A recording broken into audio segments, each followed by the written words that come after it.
All right, and we're live. All right, Let's kick it off. we are live.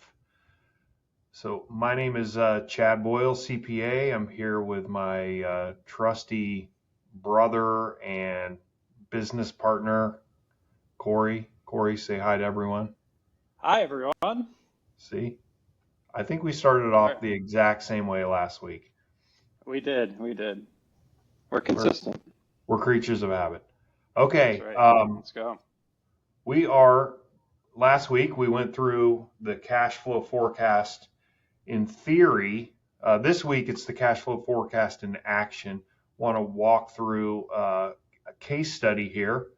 So we will dive right into it and get going. So what we want to cover is kind of start off with some context.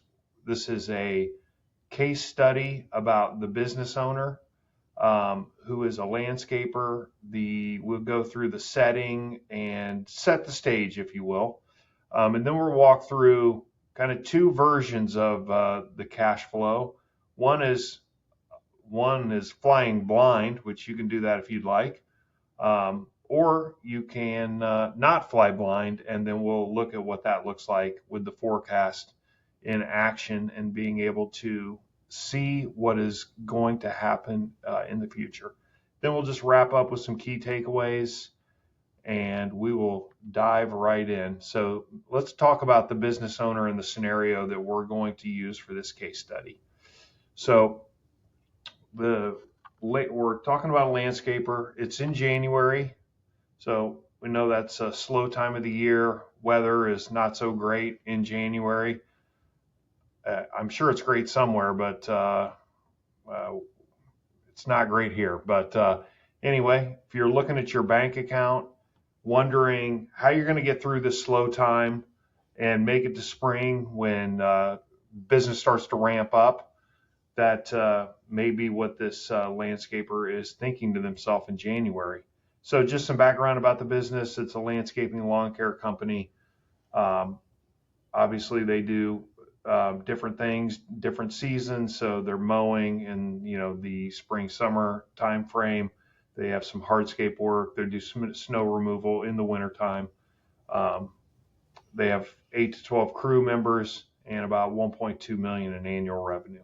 So right now, January is historically their slowest time. Snow removal, they've added that as a service to try to fill the gap, if you will, in the slow time. But it's inconsistent. If it doesn't snow, what are you going to do?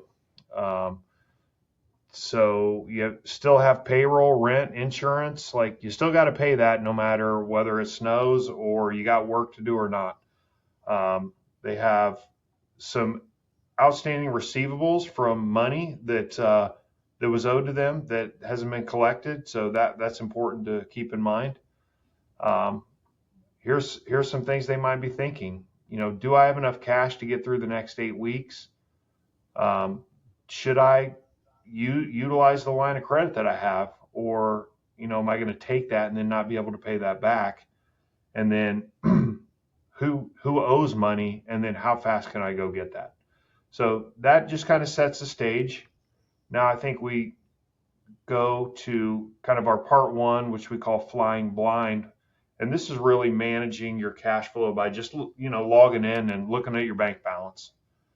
So, most business owners, they're going to log into the bank app. They're going to look and see a number. You might see something like this on your screen.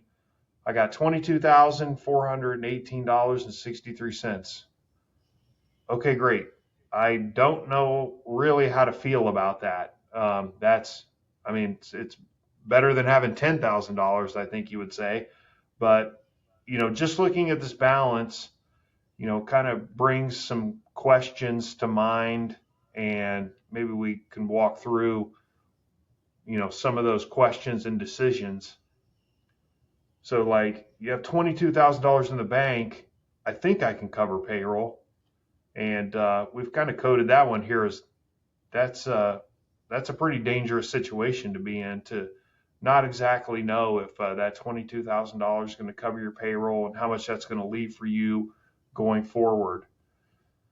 On a, if we go down to the box below, like I maybe have an opportunity to take on a job, but maybe I need to hire somebody immediately. Can I afford that and still pay all my rent and all the fixed costs that I have in the current payroll? Because if I don't do that, I could miss out on a good opportunity. And then thinking about drawing on the line of credit, maybe you need to draw on that. But then what's the plan to pay that back? If you're just looking at the bank account balance, you're not going to know that. And, you could just, business is slow and just wait it out and kind of see what happens. But this kind of seems, maybe this could be dangerous as well. But it does seem pretty scary to just kind of like let things kind of unfold as they will instead of charting a path and being a little bit more proactive and taking control over what's going to happen with your cash flow. Yeah, just real quick, I go back to the previous slide. I mean, I think the thing that strikes me about this slide is that each one of these, if you make these decisions sort of in isolation, they might feel reasonable in the moment, but every one of them costs you money at the end of the day. And especially that line of credit one, right? Because as soon as you draw down that line of credit, you start paying interest on it, right? So each one of these has costs associated with it. Yeah, they definitely have implications. And yeah, I think this is just not, you can do it. This is a way to do it, but I think there is a better way to do it. And I think we'll kind of talk through that, this forecast in action. Because like it says here on the slide, you can actually see the problem and then you can solve it. You can figure out what you're going to do. You can take action in order to solve the problem. So if you look at this, and just to kind of, there's a lot going on here, but it's really simple. If you look at the box there, what this is this is kind of your summarized cash flow forecast. So you got the weeks in the columns, so week 1 through week 13, and then down the rows, starting with your inflows, then you got some of your outflows, payroll, fixed expenses, and then the net of the inflows and outflows is going to be your net cash flow, and then you're going to have an ending balance. That's kind of what you're keying on to see, like, when does that go negative and what can I do about it? So when you lay all this out like this, you're like, okay, well, geez, I can make it through the first 2 weeks. I guess that's positive. But then after that, it looks like the ending balance goes negative. And so basically, if you don't take any action here, I mean, you are kind of limited to what you're going to have to do. And it's really drawing on that line of credit. You're going to have to take $69K out in order to cover that low cash period across these 13 weeks. That seems to be your option here. But if you kind of take a deeper look at it, I think you have more options and you can take a little bit more action to get a better outcome. So looking at this in a little bit more detail, the problem is really a collections problem. So if you look at the inflows, they're pretty small, and then you have a pretty large balance on the AR report. So for whatever reason, if you have outstanding AR, you just need to collect it, and then put the processes in place to make sure that you're following up on the AR, getting that collected in a timely manner. You're doing the work. You might as well get the cash for it. And then the fixed costs, they're going to be what they are. So you got to have some options in that top box, the box about the collections and the AR, but you have probably minimal flexibility there with your fixed costs. So if we go here, this shows kind of what actions we can take and then what the result of those actions would be. So, okay, we have an AR balance that's outstanding from the prior quarter. Okay, well, let's call on those customers. Let's do what we have to do in order to get that collected. Maybe there's some punch items that have to be completed. Maybe we just need to follow up and maybe they wanted to just pay in a check and they didn't want to do it online. Whatever the circumstances may be, let's just go ahead and get that collected. And then, if you go to box 2, maybe we get a deposit for a job that we just sold that wasn't on the radar. So that would obviously bring cash in. And then if we go to number 3, any purchases that we can adjust and like perhaps push back with minimal impact to the business, then that's obviously another lever we can do. And then if we still need to draw on the line of credit, then we need to draw on the line of credit. That is what that is for. But I think that shouldn't be the first option, and that shouldn't be the first action. I think you gotta kind of take a look at your numbers. What are the actions I can take, and then use the line of credit sparingly to just fill the gaps. And that's what this proposes here. Yeah, and the thing about each of those 4 steps, or all together, is, I mean, it's maybe a few phone calls, a couple hours of work, if you will, right? So that you get a huge ROI on that activity. So it doesn't have to be complicated, the things that you do off the back of having the information. That's right. Yes, that's very, very good to point out. And so what happens here is, you take these actions, you get that AR, you get that deposit for the job, you push back some discretionary spend, and then you kind of work this into kind of the view that we have now, where this ending balance now remains positive all the way through. So you may have to draw on the line of credit, and that's okay, but it's supposed to be sparingly and for a short period of time. And that's what taking those actions allowed you to do, instead of relying on it to cover the whole $69,000 gap that you had. You're taking a minimal amount, you're paying it back quickly, and now you've got cash in the bank. So as opportunities arise, you have flexibility. If something unforeseen comes up, you have options now because you're in a better cash position. And again, this is all you're proactive. You can see this coming. You can make adjustments, and instead of just waiting for things to unfold by looking at a balance. Anything else to add there, Corey, on this one? No, I think we should move on to the next step, where we get to see the outcome of all of this work. Yeah, I think this is a good way to contrast the 2 approaches, without a forecast and with the forecast plus the actions. So it shows like that, ending balance, the amount of line of credit needed, the time that you're actually in the line. Whereas Corey pointed out, when you're in that line, you're accruing interest the whole time. And then what you're doing around AR, and what confidence you're able to have as you're making decisions in your business. You can see the actions and the expected outcomes, and you can track to that, which will give you the confidence you need. Because you make this plan, and then the next day something else comes up or changes, you just rework the plan. You just do this again, as we talked about last week, the cash flow forecast.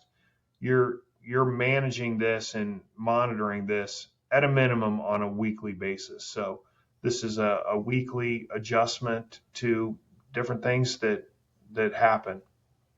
And then so what that ultimately does, I think, and which is most important, is that bottom one, which your spring cash position, where the opportunities are going to come up or unforeseen things are going to come up, you're in a much better place from a cash perspective in order to handle things and take advantage of opportunities.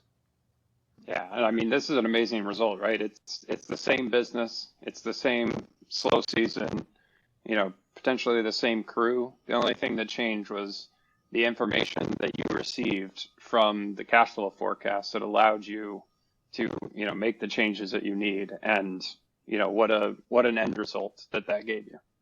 Yeah, and I think, yeah, that's a great point. And I mean, it's kind of like, how do you want to manage your business, and how do you want your employees, the kind of environment that they're working in? I think without a forecast, everything's going to be hair on fire. Everything's an emergency. With that with utilizing the cash flow forecast, you're proactive. You can look at your cash flow forecast on a weekly basis, have your team meeting, put out the specific actions you need your team to take. You can be more methodical and have a good operating rhythm versus just trying to handle things in a firefighter fashion, which isn't good for you as a business owner or your team and the work environment that you're asking them to operate in, because obviously you're asking them to do a lot and to deliver for you. You want to set them up for success, and the cash flow forecast is one way that will help you set your business and your team up for success. So we'll just go ahead and summarize here kind of some of the takeaways. So the forecast doesn't change your business. It just changes what you can see and gives you the options about what you can do about it. If you don't know like what is out there, then I mean you can't manage that. That's the power of the forecast, is it shows you what is coming ahead. It's kind of like, look, that's why when we drive a car, we look out the front of the windshield. We're not looking out the side or out the back. We're looking out of the windshield because we want to see what's ahead, what's coming, who's coming, and all that good stuff, so that we can plan and take action accordingly. And then most cash problems are actually a process problem. So collections, expenses, those things, we can better manage those and have good processes which will help out with the management of your cash flow. And then confidence in making decisions. This is going to give you the confidence so that you are making sound decisions and you know exactly what is happening in your business. So if you want this for your business, you want help setting this up in your business, we are always happy to talk about the cash flow forecast, just because we know what it does for businesses, and we want you to take advantage of that. You can book a free 30-minute call. All you have to do is go to ascendfts.com. There's a big blue button that says book a call or something to that effect. It's in the top right corner and around the middle of the page. You really can't miss it. Just click on that, book a free call. We'll be happy to talk over this process with you. All right, Corey, anything else before we wrap up here? No, I think you covered it. This is one that I like in particular. It moves away from theory into practice. So, hopefully folks got a lot out of this. Awesome.